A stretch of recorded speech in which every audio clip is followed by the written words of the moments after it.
I tell you what, ride it with the help of Allah.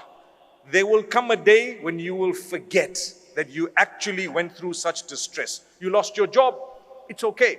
I'm going to keep trying, keep applying, keep going. A year, 2 years, 3 years, 4 years. Trust me, I know a brother who did not have a job for 10 years. In the last 6 months, he earned 6 million in a few deals. What happened? Allah gave him everything one time. It's a true story. But for 10 years, he struggled. He was really hand to mouth, and he didn't even have. He borrowed and begged at times from friends. But the day came when Allah opened. Have hope. Some of us finding it tough to get married. It's true. It is a challenge. I've always said it was easier to marry when we knew less people. Now do you know why it's difficult to get married? Because we know too many people.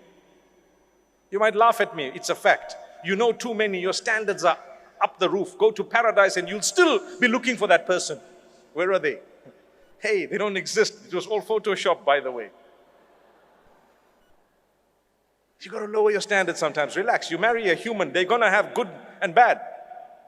Our Mufti earlier just said that, you know what? You marry someone, while the engagement period was there, they were only showing you the best side of them. Then you found out they were bald. La hawla wa la quwwata.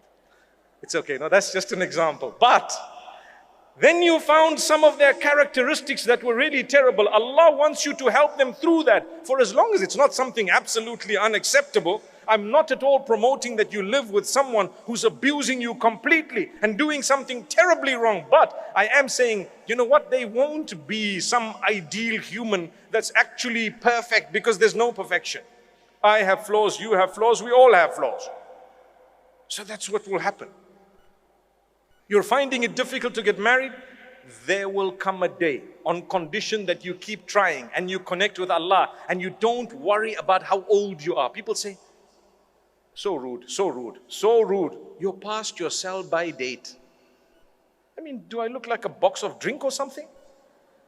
You're past your sell-by date. How could you say that to someone?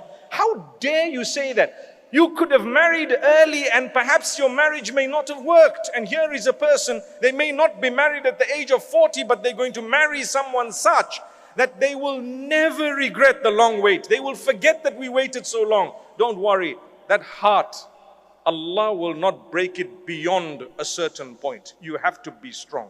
You have to believe. You have to have faith. You have to have conviction that Allah is going to solve my problem. He brought me on earth. If Allah Almighty feeds and caters for the ant that I cannot see,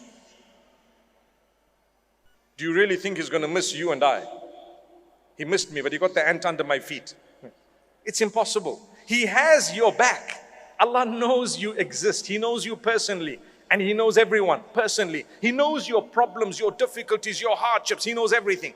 But He plans things only that He wants to see if you come closer to Him or if you go away. So therefore, notice how some people, when they get a lot, they turn away from Allah. And others, when they get a lot, they turn towards Allah. And some people, when they lose everything, they turn towards Allah. And others, when they lose everything, they turn away from Allah. There is nothing uniform. It just depends on you. That is why when we talk of the hearts, what did I say at the beginning here? I said the only one who can cure your heart is the Maker.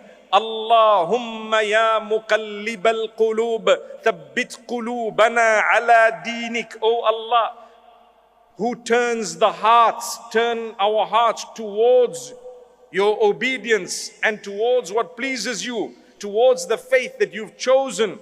What does that prove? It proves that our hearts are in the hands of Allah.